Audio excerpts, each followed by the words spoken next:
had decided that they wanted to come out and be more transparent um, in their pursuit of exposing some of these very troubling issues that have been playing out for decades, actually, in the city. And so, um, 2014 was supposed to be this reform year, and when things didn't really change with the new administration, they decided that they were more willing to be part of a longitudinal documentary where they would share their identities very openly and their process as well. So that then kind of like radiated out into all of these other stories that snowballed as the filming went on. I read that you shot 1,000 hours of footage, 300 shooting days. I'm not a filmmaker, but that seems like a lot. Yeah, it was exhausting.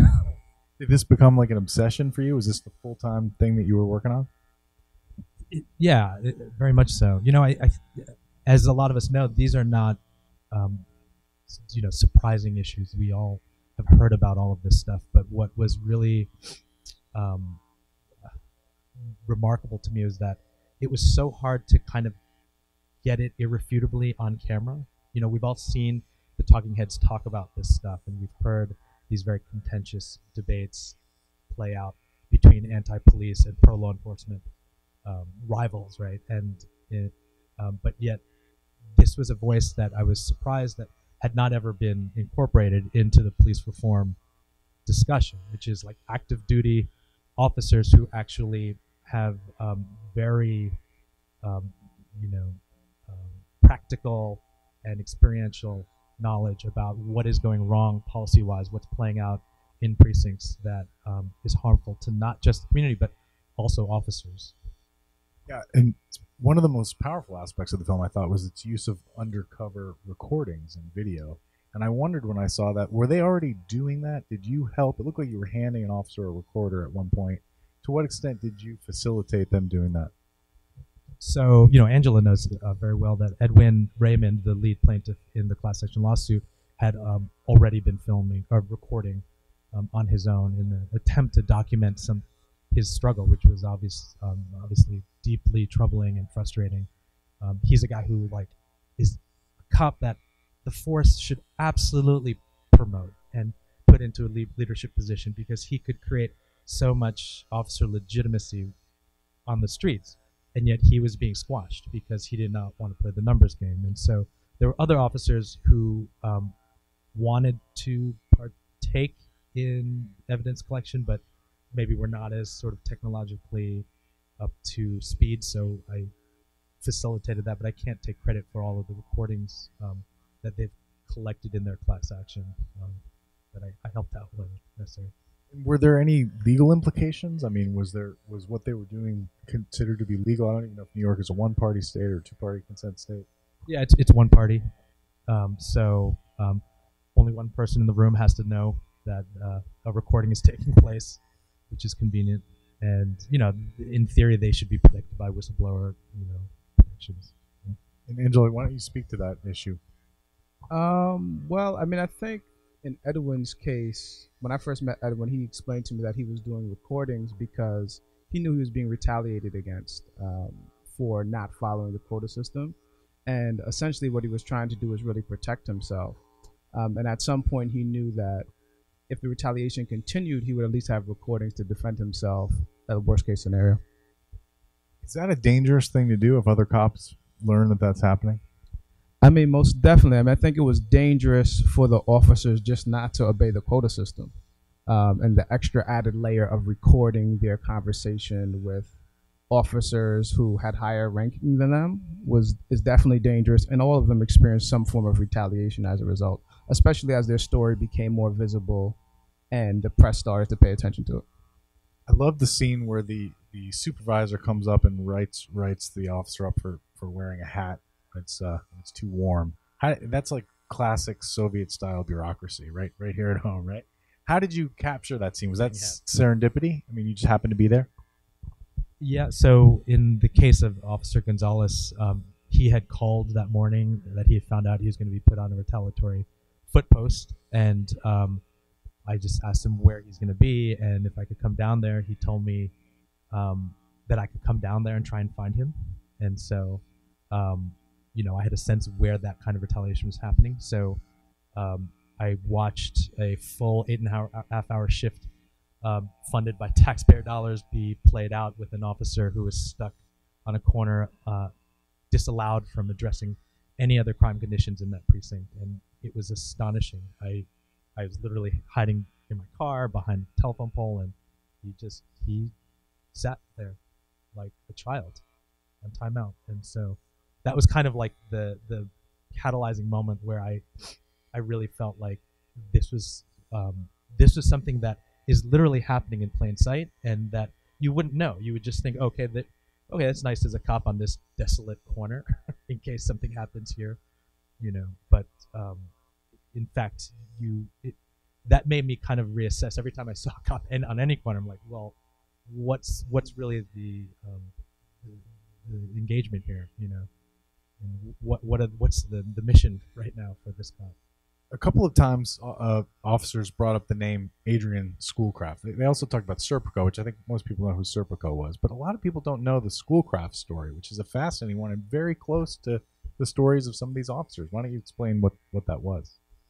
Well, actually going back further than Schoolcraft and Serpico, there was, since the 50s, there's been traffic enforcement quotas, and decade after decade, there have been notable officers who have tried to push back against that, as that kind of has unspooled into different forms of corruption. You see in the 70s, the narcotics units in the Serpico era were being, pushed to meet certain enforcement numbers, and then that leads to corruption. You see in the 80s and 90s, in the Bratton era, in the transit districts, there being a quota to broken windows style policing that's leading to the quota, under this guise of like low-level infraction policing, impacting higher felony crime as this kind of misnomer. But Schoolcraft was pushing back against corruption in his precinct, recorded it, and paid the price as far as being retaliated against.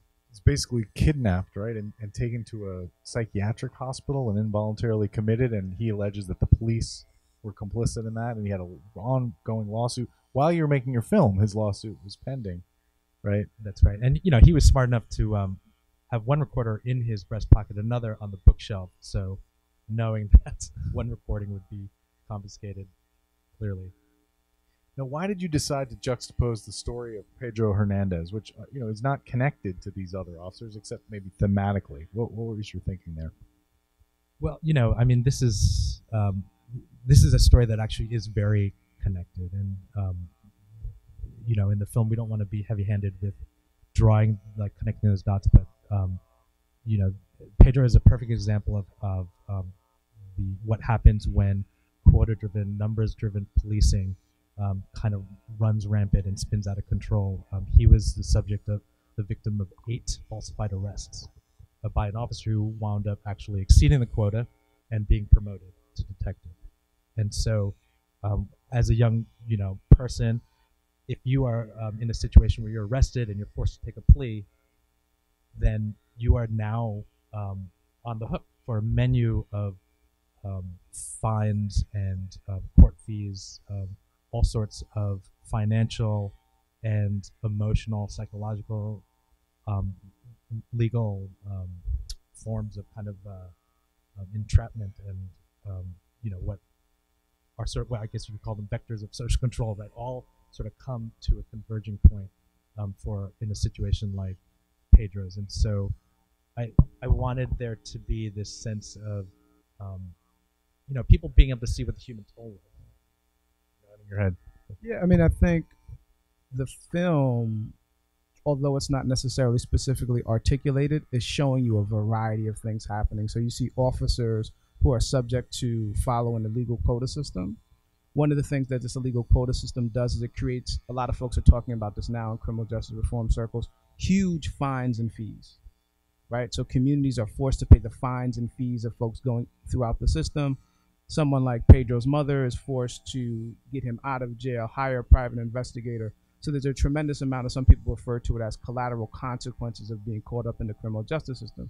In New York State at the time this was happening, 16 and 17-year-olds were automatically prosecuted as adults, right? So if you were 16 and 17 years old, which is why Pedro Hernandez was sent right to Rikers Island.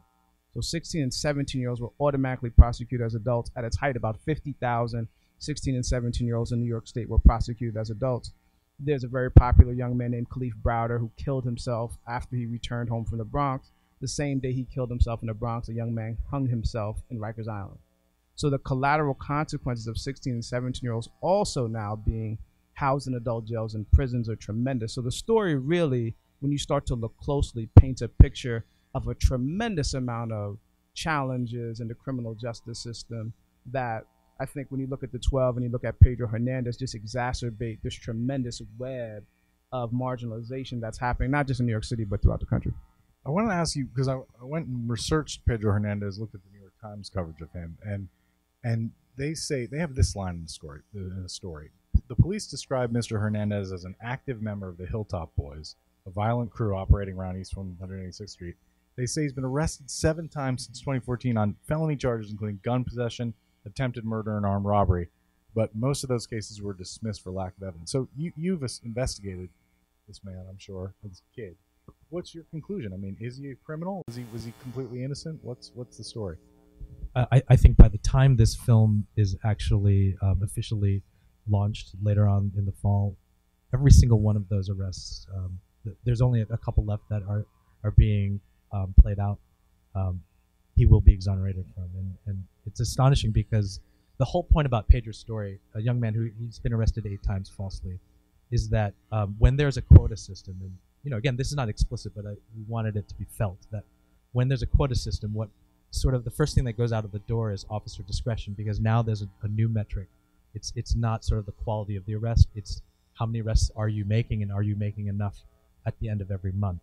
And so this kind of like distortion of the policing mission is what plays out in exactly in Pedro's case, that there were crimes unfolding, real police work that could be done, and because the measurement is not justice and crime fighting, it's actually arrests and summonses. That kind of metric driven administration of the workforce is hugely corruptible.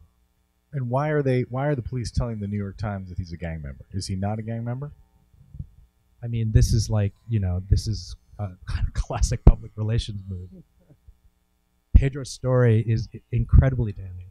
I mean, he is innocent of all 8 of those charges, and yet this is a great stain because there's an officer, a series of officers involved in those falsified arrests that are representatives of the department. Now, the next move for them is to say, well, those officers involved in his falsified arrests, well, they're bad apples. Every precinct, every department has bad apples, but that's not emblematic of who we are, our ethos.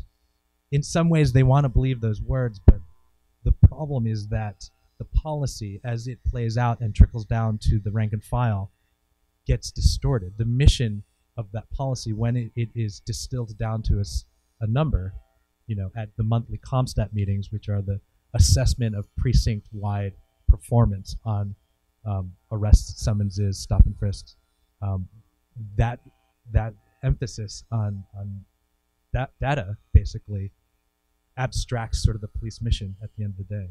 I think we want to throw it out to some audience questions, but what is the status of the NYPD 12 lawsuit at this moment? Well, from what I know is that, as Steve mentioned, and I think it's in the film, that the component of the lawsuit that spoke to the quota was dismissed. So, as Edwin mentioned, the component of the lawsuit that had the most teeth in terms of transforming the NYPD has essentially been dismissed, and they've basically been prolonging the lawsuit ever since. Great. Yeah, they're waiting a decision from the Southern District. Do we have microphones or? Okay, just shout, I guess, ma'am.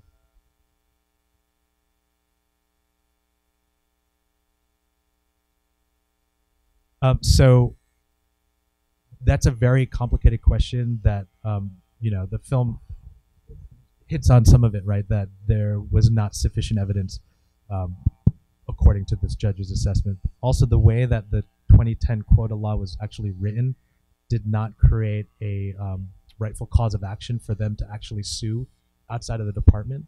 So the lawyer kind of touches on a little bit. Some of the guys touch on it. This idea that like, they were supposed to use internal remedies or internal avenues to remedy their complaints, which means as officers complaining that the department is breaking the law, they were, their only course of action is to go to the department and complain about those laws being broken. So at the end of the day, the 2010 quota law and the labor law 215A is incredibly poorly written because it's not backed up with like a federal sort of course of action. Questions in the back there.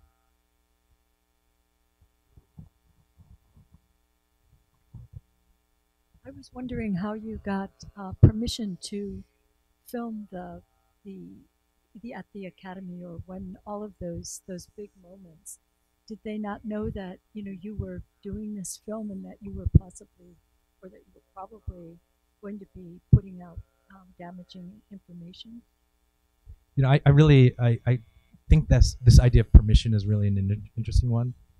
I did a sanctioned project with the NYPD, and there's a certain kind of predictable sort of storyline that you get when you ask for permission. I guess my answer to that is with an NYPD press pass in the city of New York. To be credentialed press, you actually have to get approved by the police department. So with your NYPD press pass, you can get into a lot of public events that are not open to all of the public. So, that allows you a lot of latitude to witness certain things. But at the end of the day, this is not a sanctioned film. We didn't ask for permission. This is not a film the department wants people to see. They'll push back against this. I think, we're anticipating that, they'll discredit all the officers, the filmmaking team, whatever, because we haven't gotten permission and we weren't asking.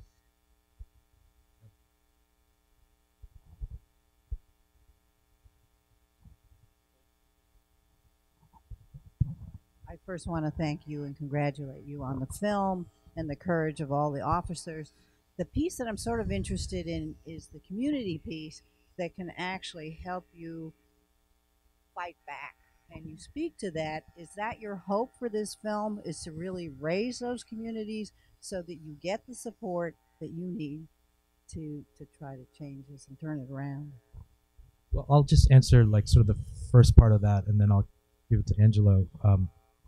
Yes, I mean, at the end of the day, we don't think it's enough to just sort of say the cliche, well, we made this film to shed light on the issue. Yeah, there are obvious ways to improve policing in New York City. Very common sense, not adjustments, but changes, like common sense, legitimate, sincere changes that could be made to policing policy and practice that have not been made. And so we hope that this could be part of that discussion locally and nationally. There's so much work being done on the ground by folks like Angelo and his colleagues. Yeah, I mean, Edwin, that's how we got involved with Justice League NYC. Edwin reached out because I was on a panel with him, and he was mentioning that they wanted some kind of visibility and cover, knowing that they would receive retaliation. And initially, a lot of folks did not want to get involved or even have a conversation because they were like, we're having a conversation and working with police officers who are the folks who have our communities under siege. So there was a general tension there. But one of the things that, I often said to Edwin and other folks was that this was an opportunity, not necessarily just to bridge the gap between community and police, but really to shine a light on what's happening in the police force that's corrupt. One of the biggest things you don't see around the country is officers saying something's wrong. Right? It's one thing for the community to say something's wrong. It's another thing for officers to say something's wrong. And we're hoping this is an opportunity to really create a lot more awareness and create a lot more change. In Washington, D.C., this week, someone was murdered by police. And then right outside of D.C. and Maryland, someone was murdered by police. So there's a tremendous amount of police challenges and communities feeling the pinch of police officers and surveillance. And I hope this documentary is an opportunity to have some of those conversations and ultimately repair some of the damage that's happened as a result of police practices like we see with the quota system in New York City. Other questions? And also, you could just repeat my question. And also, what's the future of the film? Right. So an update on some of the folks in the future of the film. Well, 3 officers have retired. Most of them a little earlier than expected, just because they were, just completely exhausted by the pressures on the job. Edwin recently, after being promoted to sergeant, he actually took the lieutenant's exam and scored a 97%. So he should be eligible for promotion, and we'll just, add a ... to that right now. We'll let Edwin talk about how the sort of status of that another time. And the other officers are on the job. They're stressed out because they've taken a real leap with this film, but also the years of speaking out. We can't take credit for what they have accomplished in this film, because this is work that has been strategically playing out for many, many years. Some of the officers have been on this as far as 10 years, pushing back against the quota. The department has instituted anti-quota training, I read, right? So are there still quotas? Did these guys say it's still happening, it's just unwritten? Yeah, interestingly, 4 days after we got back from Sundance, we were graced with this Social Impact Filmmaking Award. Actually, Commissioner O'Neill sent out a video saying, in case anybody's wondering, this is on their intranet, the internal internet video post, that in case anybody's wondering, there's not a quota. We don't practice in a quota, and nobody should enforce a quota. And then 2 weeks later, there was a mandatory no quota retraining that was announced by the end of March for all officers to take, all 36,000 officers. And another reminder that in case anybody forgot, there's no quota. And so, we've gotten a sense that the film may be helping, draw attention to this. We're going to do a national release in the fall, end of August. It'll be announced very soon. You follow our Facebook. The news will be there. I think we have time for one final question.